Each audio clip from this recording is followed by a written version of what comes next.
Hello, welcome back to the Oberheim OB-Xa tutorial. Another deep dive for you today, and we've chosen the morphing sound, and it sounds like this. Nice deep waft.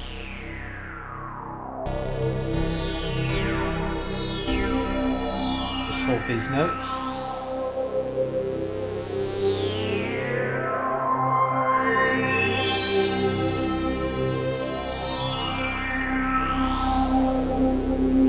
So really long evolving pads up to 16 seconds on this sound, so I need to hold the notes down for a while. And obviously every time I press a note, we're re-triggering some of these envelopes. So sometimes you've just got to sit and wait for this thing to evolve. Okay, let's figure out how the sound works. We've got a full bank of modulation functions here, and we need to be a little bit careful about whether or not we turn them all on or off, because there are quite a few components of this sound intermixed, but I am going to turn them all off and approach it from the ground up. And the first thing that you'll notice as soon as I've done that is that when I press a key, we get no sound. So we're entirely dependent on the modulation functions for any volume out of the two oscillators. By default, they're both set to 0. And so in order for us to hear what the original synth is doing, I'm going to have to artificially mess with some of these volumes. Okay, let's start with oscillator 1 first. Let's crank it up. There's obviously a big filter sweep going on there, but it's actually all on the release. If I press a note and hold it, it's not moving very far. I'm not saying it's not moving at all, but it's not moving very far. And when I let go, we get a big filter sweep, and here we can see the hefty release.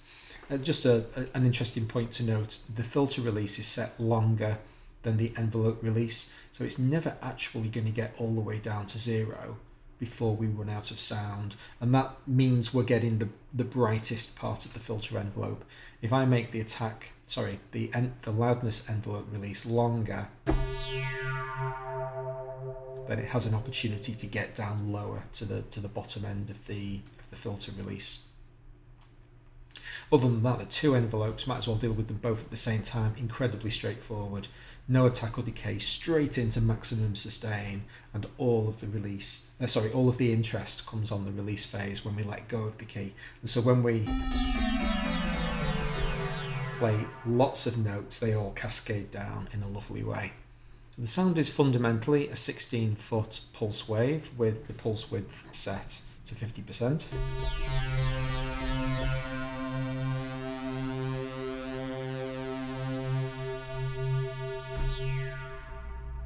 And at its heart, it's a relatively simple sound. I am still hearing some modulation in the sound, so I want to try and home in on that and find out where it's coming from. Even though we turned all the functions off, we left the modulation matrix alone, so let's have a look at that next. So we've got our loudness envelope set to 1, and knowing the first deep dive, I just completely forgot that this synth wasn't velocity sensitive, and that's how we emulate velocity sensitivity on instruments that didn't used to have it. Filter frequency is plugged into aftertouch. Interesting, we've not done the aftertouch yet, so let's have a listen of that. So I'll hold a note. There's me pressing into the aftertouch. So it's a negative value, so when I go into the aftertouch, it's pulling the filter frequency back. And we've also got modulation wheel affecting both filter frequency and vibrato depth. So we'll do with both of those two at the same time, we can manage it. So firstly, let's crank the wheel all the way up to maximum. So we've got a really fast vibrato operating at, what's that, best part of 7 Hertz. And we've also pulled the frequency down. So modulation wheel at the maximum, filter at its dullest, and then I'll pull the mod wheel back to 0, filter gets brighter, vibrato disappears. So those two things are inverted. Vibrato depth is a positive value, filter frequency is a negative value. So I've got my mod wheel set to 0 at the moment, I'll leave it there for now. Got nothing going on the modulation bank, both depths are set to 0, and we'll have a quick cheaty look at the modulation functions and see that nothing's mapped into the LFOs either, so that's not a section that we're interested in this synth. However, just immediately to our left we can see that we've got pan on. So here's our secret pan panel. You know, we can click anywhere in here to make it appear, and we can see that we've got hard left, hard right, some pretty violent left right pannings here. You can also see, because this sound's got such a long release phase, if I play quite a number of notes, just watch the red lights, it's really easy to catch up to the maximum number of voices. I hold a 3-note chord and then play another 3-note chord fairly quickly. You get 6 voices being used because the release is required to carry, sorry, the voice is required if you have a release for the entire time that sound is occurring. You need access to that voice. The release isn't something magical or special that it kind of steals from a hidden bank of voices. It really needs that voice, and that's why it's really easy to overwhelm the voice bank when you've got a long release. Just thrown all the sound away, get back to our basic sound again, throw the 4 functions away. Now let's have a look at oscillator 2. And the moment we look at oscillator 2 and we notice that it's in sync mode, we need to be aware, have your spidey sense tingling, because sync mode changes all the rules. Let's turn the oscillator on and let's hear it first. Harsh, brash sync sound.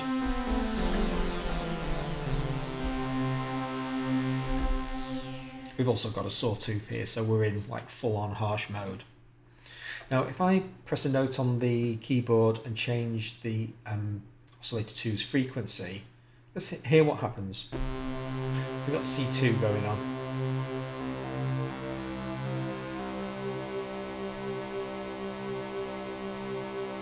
It's really struggling to find the pitch.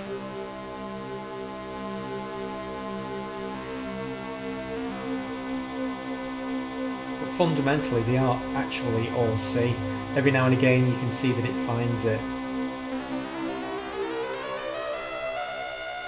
Eventually we break out of the shackles of oscillator 1 and oscillator 2 is allowed to impose some kind of control on pitch. This is a weird function of the way that hard sync works. If oscillator 2's cycling faster than oscillator 1, and we've got a big fat low 16-foot oscillator 1 master here, then oscillator 2 can actually do enough work in the intervening period.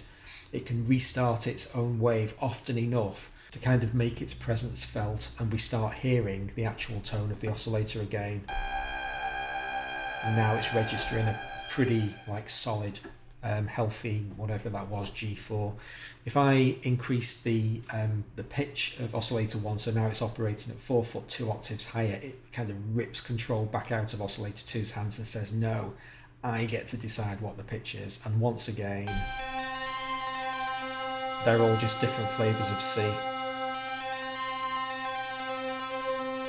So it is kind of a law unto itself, hard sync, but just bear in mind that if oscillator 1 is slow enough and oscillator 2 is fast enough, and it can get plenty of its like little notes inside one parent note, then it can actually start sounding like oscillator 2's pitch again.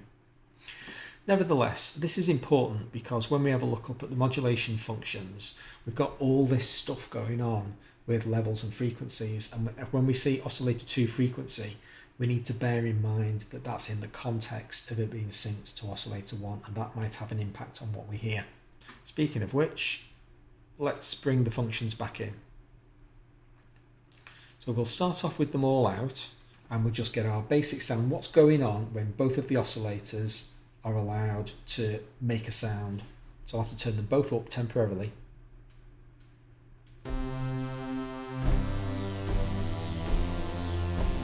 We've got the release cycle on the filter envelope, pulling the filter down. We've got whatever the mod wheel's set to, allowing us to have a little bit of vibrato. And there's the aftertouch kind of thing. So all of that's going on with our basic sound. We've got a really lovely kind of, you know,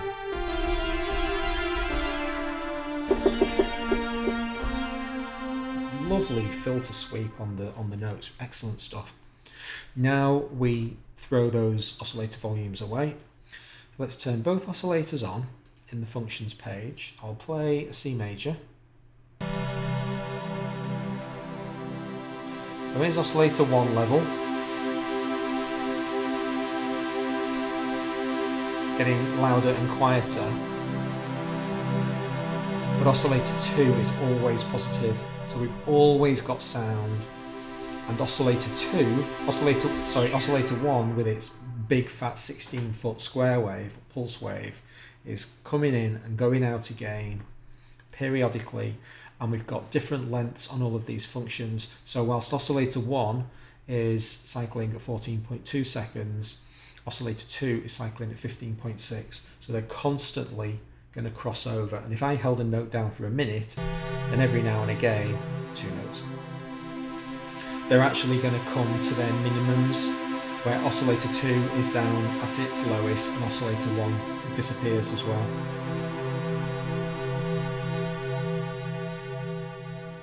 There we go, that was a quiet bit. Now we bring oscillator 2's frequency in. Don't forget, this is a hard sync filter control, so we're not getting any pitch change. We're getting those kind of little bright notes.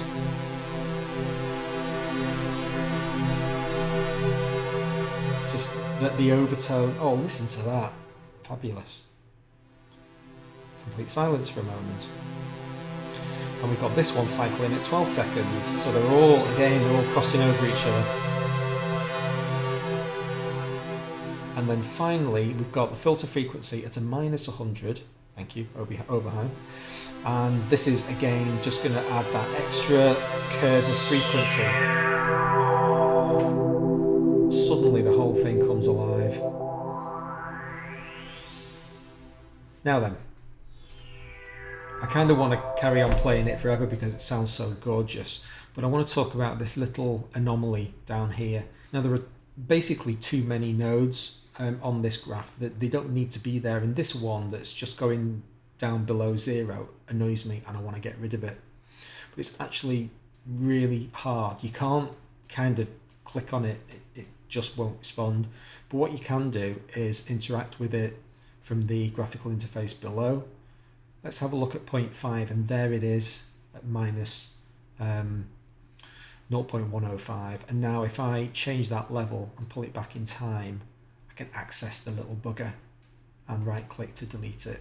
So there's a little way to kind of a hack to get around if the interface is annoying you. What I really want to do is smooth out these curves to make them as soft and gentle as possible. So if I get my chord going, what I would kind of like to do is just smooth all these curves off.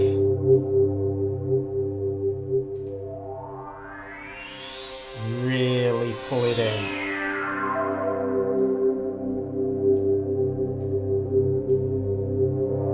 And you can really easily draw really gentle curves, and everything just suddenly lose all those hard edges. So I think this is a nice thing. Instead of picking this up and doing that, which is fine, you know, that works, I've just made an extra little node and just smoothed off that top bit. I think that just really just prettifies the sound and goes that extra mile. Let's have a look at our effects. Got tons and tons of reverb. Turn it off. I'm not dealt explicitly with the reverb unit at any point, but it's pretty straightforward. This stands for mid-side mix. It's basically a stereo control. It's maximising stereo width. That's centering all of the reverb down the middle. And input LP frequency you might not be familiar with from reverb modules, this basically pulls out some of the high end before it goes into the reverb to take away some of that tingle that you sometimes get with reverbs. Damping is what happens after the reverb starts. It pulls the high frequencies away. So it's just a soft reverb with most of or a lot of the high end gone. Don't have any delay on this sound. And choruses, let's see.